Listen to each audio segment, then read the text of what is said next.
Sir ನಾನು 3 ವರ್ಷದಿಂದ geography ಕಲ್ತ್ಕೊತಿದ್ದೀನಿ. ನಿನ್ನ ಹೆಸರೇನು? ನನ್ನ ಹೆಸರು ಸಾಗರಿಕಾ ಸಿ. ನಾನು 3 ವರ್ಷದಿಂದ ಜಿಯೋಗ್ರಫಿ ಕಲ್ತ್ಕೊತಿದ್ದೀನಿ. ಓನ್ಲಿ ಈ ವರ್ಷ ಇರಲಿಲ್ಲ ನನಗೆ. ನಾನು ಹೊಸ ಸ್ಕೂಲಿಗೆ ಸೇರಿಕೊಂಡೆ. ಲಾಸ್ಟ್ 3 ಇಯರ್ಸು ಅದೇ ಜಿಯೋಗ್ರಫಿ, ಅದೇ ಅಂದರೆ ರಿಪೀಟೇಷನ್, ಅದೇ ಲ್ಯಾಟಿಟ್ಯೂಡ್ ಲಾಂಗಿಟ್ಯೂಡ್ಸ್ ಬರೀ ರಿಪೀಟೇಷನ್ ಆಗಿ ಬೋರ್ ಆಗಿತ್ತು. ಮ್ಯಾಪಿಂಗ್ ಏನೂ ಇರಲಿಲ್ಲ. ಸೊ ಇಲ್ಲಿಗೆ ಬಂದು ನಾನು ಆಕ್ಟಿವಿಟೀಸ್ ಕಲ್ತ್ಕೊಂಡೆ. ಅಲ್ಲಂದ್ರೆ ಸ್ಕೂಲಲ್ಲಿ ಅಂದರೆ ಬರೀ ಡೆಫಿನೇಷನು ಅದೇ ಇದೆ, ಬರೀ ಓದು, ಆಕ್ಟಿವಿಟೀಸ್ ಏನೂ ಇರಲಿಲ್ಲ. ಸೊ ಇಲ್ಲಿ ಒಂಥರ ಚೆನ್ನಾಗಿತ್ತು ಆಕ್ಟಿವಿಟೀಸು, ಹೊರಗಡೆ ಹೋಗಿದ್ದು.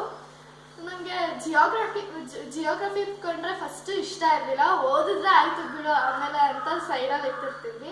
ಬಟ್ ಈಗ ಇಂಟ್ರೆಸ್ಟ್ ಶುರು ಆಗಿದೆ ಜಿಯೋಗ್ರಫಿಲಿ. ಬಟ್ ನನ್ಗನ್ಸೋದೇನು ಅಂದರೆ ಸ್ಕೂಲಲ್ಲಿ ಒಂಥರ ಬೇಜಾರಾಗತ್ತೆ ಅವರು ಈ ಥರ ಮಾಡೋದ್ರಿಂದ. ನೀವೇ ಬಂದ್ಬಿಟ್ರೆ ಚೆನ್ನಾಗಿರುತ್ತೆ. ಸ್ಕೂಲಲ್ಲಿ ಯಾಕೆ ಮಾಡ್ತಿಲ್ಲ ಆ ಥರ ಅಂತ ಗೊತ್ತಾ ನಿನಗೆ? ಬೆಳಗ್ಗೆ ಅದ್ರ ಬಗ್ಗೆ ಟೈಮ್ ಇರಲ್ಲ, ಟೀಚರ್ಸ್ ಟೈಮ್ ಇರಲ್ಲ, ಜೊತೆಗೆ ಭಯ ಇರುತ್ತೆ ಎಲ್ಲಿ ಓಡೋಗ್ತಾರೋ, ಅಂದ್ರೆ ಲಾರ್ಜ್ ನಂಬರ್ ಕಷ್ಟ ಆಗುತ್ತಲ್ವ, ಮ್ಯಾನೇಜ್ ಮಾಡೋದು ಕಷ್ಟ ಆಗುತ್ತೆ. ಸೊ ಟೀಚರ್ಸ್ ತಪ್ಪಿಗಿಂತ ಟೀಚರ್ಸ್ ತೊಂದರೆಗಳಿದಾವೆ ತುಂಬ, that's the problem.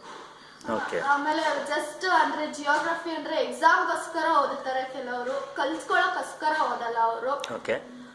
So activities ಮೂಲಕ ಮಾಡಿದ್ರೆ ಜೊತೆಗೆ ತಲೆ ಒಳಗಡೆನೂ ಇರುತ್ತೆ ಆಕ್ಟಿವಿಟೀಸ್ ಮಾಡಿದ್ರೆ. ಬಟ್ ಬಾಯ್ ಹಾಟ್ ಹಾಕಿದ್ರೆ ಏನು ಪ್ರಯೋಜನ ಇಲ್ಲ. ಓಕೆ.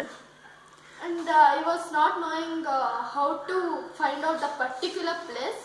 ಸೊ ಅದನ್ನು ನಾನು ತಿಳ್ಕೊಂಡೆ. ಈಗ ವೆರಿ ಗುಡ್, ಖುಷಿ ಆಯ್ತು ಇಲ್ಲಿ ಬಂದು. ಓಕೆ, ಸರಿ. ಸೊ ಇವಾಗ ನೀನು ಎಷ್ಟನೇ ಕ್ಲಾಸ್ ಓದ್ತಿದ್ಯಾ ಅಂತ ಹೇಳಿದಿ? ನೀನು 8th ಸ್ಟ್ಯಾಂಡರ್ಡ್ ಓದ್ತಿದ್ಯಾ. ಇವಾಗ ಯಾವ ಊರಿನಲ್ಲಿ ಓದ್ತಾ ಇದೆಯಾ? ಮೈಸೂರಿನಲ್ಲ. ಓಕೆ. ಇಲ್ಲಿ ಈ ವರ್ಕ್ಶಾಪ್ಸ್ ಎಲ್ಲ ನೀನು 2 ದಿನ ಅಟೆಂಡ್ ಮಾಡಿದೆಯಲ್ಲ, ನಿನ್ಗೆ ಇಷ್ಟ ಆಗಿಲ್ಲದೆ ಇರೋದು ಏನಾದಿತ್ತು? ಅದೇನಿತ್ತು? ನನಗೇನು ಅಂದ್ರೆ ಎಲ್ಲ ಇಷ್ಟ ಆಯಿತು. Okay. Because all was activities only I like it. If it was ಮಾಮೂಲಿ class like school, you would not have liked it. I was not attending this class. Okay. So only yesterday I was attending. Okay. But it was activity, no? So I attended. So you attended? It was nice. Okay. Thank you. Anything else you would like to add?